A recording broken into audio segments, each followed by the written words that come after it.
Hello, नमस्कार. कशा आहेत तुम्ही सर्व? आज आहे श्रावण महिन्यातली शेवटचा सोमवार. श्रावणी सोमवाराच्या हार्दिक शुभेच्छा. आज मला रुद्राभिषेक करायचा आहे. मला पूजेला लागणारी सामग्री मी सर्व एकत्र करून घेत आहे. बेल, फूल, दुर्वा, खायचं पान आणि मी पंचामृत पण बनवून घेतलं आहे. आणि आपण आता पूजेला लागूया. पण प्रथम आपण गणपतीचे पूजन करूया. गणपतीचे पूजन झाल्यानंतर आपण रुद्राभिषेक करूया. आधी तर आपण अथर्वशीर्ष म्हणून घ्यायचं आणि गणपतीचं पूजन करायचं, गणपतीचा अभिषेक करायचं. त्यानंतर आपण रुद्राभिषेक करायचा. रुद्र प्राकृत आणि संस्कृतमध्ये पण आपण करू शकतो. तुम्हाला जसं आवडेल आणि तुम्हाला जसं पटते तसं टाईप करू शकताय तुम्ही. मला तर रुद्राभिषेकाला 2 तास लागले. तुम्हाला किती तास लागतात? रुद्राचं वाचन करण्यास सुरुवात करते. रुद्राचं पठण तुम्हाला जसं वाटण प्राकृत किंवा संस्कृतमध्ये तुम्ही पठण करू शकता. प्रथम तर आपण अथर्वशीर्ष म्हणायचं, त्यानंतर गायत्री मंत्र म्हणायचं. 1 वेळा किंवा 24 वेळा आपण म्हणू शकतो हे आपण गायत्री मंत्र. जसं तुम्हाला वाटण 1 वेळा किंवा 24 वेळा आपण गायत्री मंत्र म्हणू शकतो. ओम तत्सवितुर्वरेण्यं भर्गो देवस्य धीमहि धियो यो न प्रचोदयात्. त्यानंतर संजीवनी मंत्र म्हणायचा. त्यानंतर महामृत्युंजय मंत्र म्हणायचा. संजीवनी मंत्र 11 वेळा म्हणायचा. महामृत्युंजय मंत्र 11 वेळा म्हणायचा. आणि त्यानंतर 1 वेळा कालभैरवाष्टक म्हणायचं. नमस्ते शारदे देवी सर्व सरस्वती मतिप्रदे वसस्त्व मम जीवाग्रे सर्वविद्याप्रदा भव. ओम ऐं क्लीं सरस्वते बुद्धजनने स्वाहा. ये अम्बिप्रत्वमे नदितमे देवितमे सरस्वती अप्रशक्ता इव स्मशी प्रशस्ति मम न स्कुन्धि. ओम ह्रीं श्रीं क्लीं वद वागावदिने भगवती सरस्वती मम जीवाग्रे वास कुरु स्वाहा.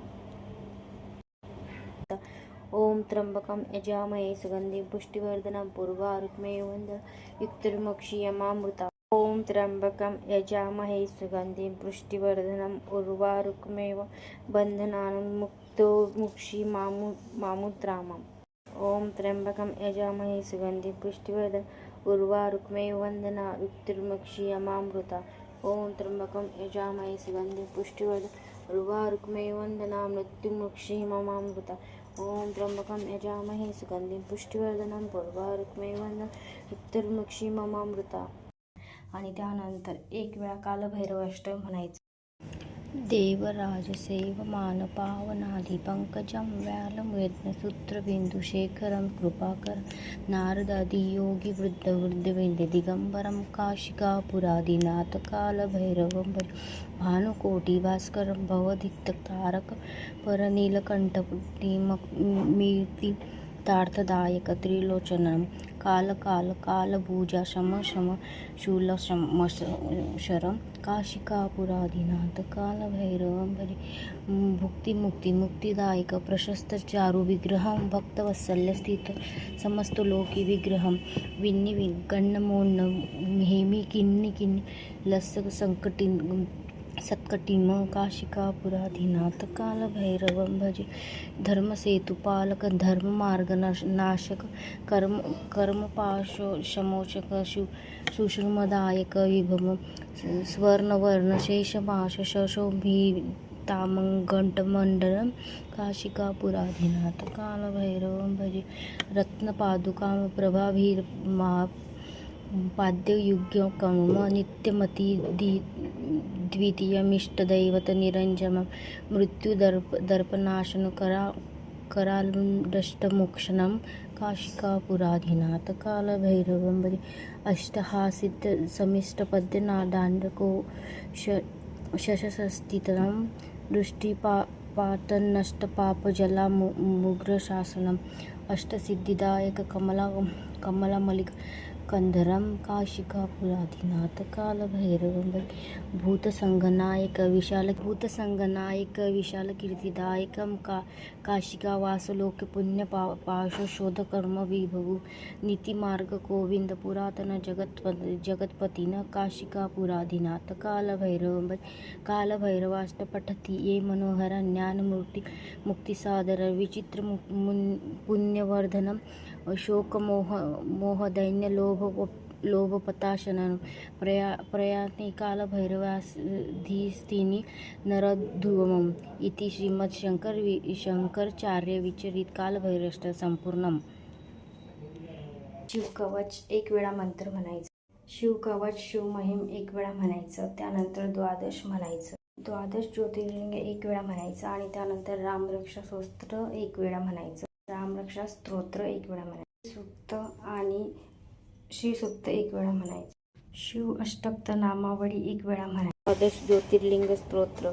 सौराष्ट्रे सोमनाथ च शैलेश मल्लिकार्जुनम उज्जयियानां महाकालम ओंकार ममलेश्वरम परल्या वैद्यनाथम दड्डंकिया भीमाशंकरम सेतुबंदे तु रामेश नागेश दारुकावने वाराणस्या तु विश्वेश्वर त्र्यंबक गौतमी तटे हिमालये तु केदार घुमेश तु शिवालये एतनी ज्योतिर्लिंडने साय प्राप्त पठेंतर सप्तजन्म कुकृत पाप स्मरये विनाशती. श्रीराम रक्षा स्तोत्रम. श्री गणेशाय नमः. अस्य श्रीराम रक्षा शास्त्रोत्तम बुध कौशिक ऋषी श्री सीतारामचंद्र देवताय अनुस्पृष्ट छंद सीता शक्ती श्रीमद हनुमान किलकम श्री सीता रामचंद्र प्रतिष्ठे जपे विनमेय. शिवहर शंकर नमामि शंकर हा मंत्र 11 वेळा म्हणायचा आणि त्यानंतर 108 शिवाचे नाव घेत आपण तांब्यातल्या पळीने शिवावर जल अर्पण करूया. अशा प्रकारचं वाचन आपल्याला सुरुवातीपासून रुद्राभिषेकच्या सुरुवातीपासून शेवटपर्यंत करायचं आहे. याचा महिमा खूप अगाध आहे. अभिषेकाचे महत्त्व शिवलीला अमृत यामध्ये दिलेले आहे. शिवहर शंकर नमामि शंकर शिवशंकर शंभो. शिवहर शंकर नमामि शंकर शिवशंकर शंभो. शिवहर शंकर नमामि शंकर शिवशंभो. शिवहर शंकर नमामि शंकर शिवशंभो. शिवहर शंकर नमामि शंकर शिवशंभो. शिवहर शंकर नमामि शंकर शिवशंभो. शिवहर शंकर नमामि शंकर शिवशंभो. शिवहर शंकर नमामि शंकर शिवशंभो. शिवहर शंकर नमामि शंकर शिवशंकर शंभो. शिवहर शंकर नमामि शंकर शिवशंकर शंभो. शिवहर शंकर नमामि शंकर शिवशंकर शंभो. शिवहर शंकर नमामि शंकर शिवशंकर शंभो. शिवहर शंकर नमामि शंकर शिवशंकर शंभो. शिवहर शंकर नमामि शंकर शिवशंकर शंभो. शिवहर शंकर नमामि शंकर शिवशंकर शंभो. शिवहर शंकर नमामि शंकर शिवशंकर शंभो. शिवहर शंकर नमामि शंकर शिवशंकर शंभो. शिवहर शंकर नमामि शंकर शिवशंकर शंभो. मंडळी, तुम्ही आता म्हणणार की ताई तुम्ही तर उलट्या हाताने पिंडीवर पाणी टाकताय, पण माझा कॅमेरा फ्रंट कॅमेरा होता ना, त्यामुळे तुम्हाला ते तसं दिसतंय. तांब्यातल्या पळीने शिवावर जल अर्पण करूया. अशा प्रकारचं वाचन आपल्याला रुद्राभिषेकच्या सुरुवातीपासून शेवटपर्यंत करायचं आहे. याचा महिमा खूप अगाध आहे. अभिषेकाचे महत्त्व शिवलीला अमृत यामध्ये दिलेले आहे. जेव्हा राजाचा पुत्र मृत्यू अवस्थेत असतो तेव्हा हा रुद्राभिषेक केला होता. मृत्यू याच्यात असतो तेव्हा हा रुद्राभिषेक करून घेतला जातो आणि त्याला महादेवाला जागृत केले जाते. भगवान महादेवांना प्रसन्न करून घेतले जाते. ही रुद्राभिषेकाचा महिमा आहे. ओम शिवाय नमः. ओम महेश्वराय नमः. ओम शंभरे नमः. ओम पिनाकिने नमः. ओम शशिशेखराय नमः. ओम वामदेवाय नमः. ओम विषुपक्षाय नमः. ओम कल्पदिने नमः. ओम नीललोहिताय नमः. ओम शंकराय नमः. ओम शंकराय नमः. ओम शूलपानाय नमः. ओम खट्टकवागिने नमः. ओम विष्णुवल्लभाय नमः. ओम शिपिविष्टाय नमः. ओम अंबिकाथाय कानाथाय नमः ओम श्रीकंठाय नमः ओम भक्तवत्सलाय नमः ओम भवाय नमः ओम शवाय नमः ओम त्रिलोकेशनाय नमः ओम शितिकंठाय नमः ओम शिवप्रियाय नमः ओम उग्राय नमः ओम कल्पलीने नमः ओम कमरये नमः ओम अंधकार सुदनाय नमः ओम गंगाधराय नमः ओम ललताक्षाय नमः ओम कालकालाय नमः ओम कृपानिधे नमः ओम कृपानिधे नमः ओम भीमाय नमः ओम परशुहस्ताय नमः ओम मृगपानये नमः ओम जटाधारये नमः ओम कैलासवासिने नमः ओम कवचिने नमः ओम कटुराय नमः ओम त्रिपुरात्माय नमः ओम वृषकाय नमः ओम वृषभारूढये नमः ओम भस्मोद्दुलिते विग्रहे नमः ओम सामप्रियाय नमः ओम स्वरमयाय नमः ओम त्रिमूर्तये नमः ओम अनीश्वराय नमः ओम सर्वज्ञाय नमः ओम परमात्मने नमः ओम सूर्यनीलोकज्ञाय नमः ओम हरविषे नमः ओम यज्ञमयाय नमः ओम सोमाय नमः ओम पंचवक्राय नमः ओम सदाशिवाय नमः ओम विश्वधराय नमः ओम वीरभद्राय नमः ओम गणनाथाय नमः ओम प्रजापते नमः ओम हिरण्यस्त्रसे नमः ओम दुग्धशाय नमः ओम गिरीशाय नमः ओम अनघाय नमः ओम भुजंगभूषणाय नमः ओम भद्राय नमः ओम गिरिधराय नमः ओम गिरिप्रियाय नमः ओम कृतिवासने नमः ओम पुरातये नमः ओम भगवते नमः ओम प्रथमदीपाय नमः ओम ऋतुजाय नमः ओम सूक्ष्मतनवे नमः ओम जगद्व्यापिने नमः ओम जगद्गुरुवे नमः ओम वेंकेशाय नमः ओम महासेनजनकाय नमः ओम चारुविक्राय नमः ओम रुद्राय नमः ओम भूतपते नमः ओम स्थानाय नमः ओम अहिबुद्धाय नमः ओम दीर्घाय नमः ओम अष्टमूर्तये नमः ओम अनेकात्मये नमः ओम सात्विकाय नमः ओम शुद्धविग्रहाय नमः ओम शाश्वताय नमः ओम खंडपर्शवे नमः ओम अजयाय नमः ओम पार्श्वविमोचाय नमः ओम मुंडाय नमः ओम पशुपरये नमः ओम देवाय नमः ओम महादेवाय नमः ओम अपव्याय नमः ओम हरये नमः ओम भगनेत्रभिदे नमः ओम अवक्ताय नमः ओम हराय नमः ओम दशाध्वराय नमः ओम पूषदंतभिदे नमः ओम अवग्राय नमः ओम सहस्रशाय नमः ओम सहस्रपदे नमः ओम अपवर्गद्राय नमः ओम अन्नताय नमः ओम तारकाय नमः ओम परमेश्वराय नमः। आपल्या तांब्यामध्ये थोडं पाणी राहिलं आहे ते शिवलिंगावर आपण सोडूया, अर्पण करूया आणि त्यानंतर आपण तुम्हाला पण प्रश्न पडला असेल मग आता या जे शिवलिंगाच्या आत खाली पाणी आहे त्या पाण्याचं काय करायचं, त्या पाण्याचं तीर्थ म्हणून घरातलं सर्व मेंबर सदस्यांना द्यायचं। त्यानंतर ते तीर्थ थोडं घरात शिंपडायचं आणि तुळशीच्या झाडाला ते पाणी अर्पण करायचं।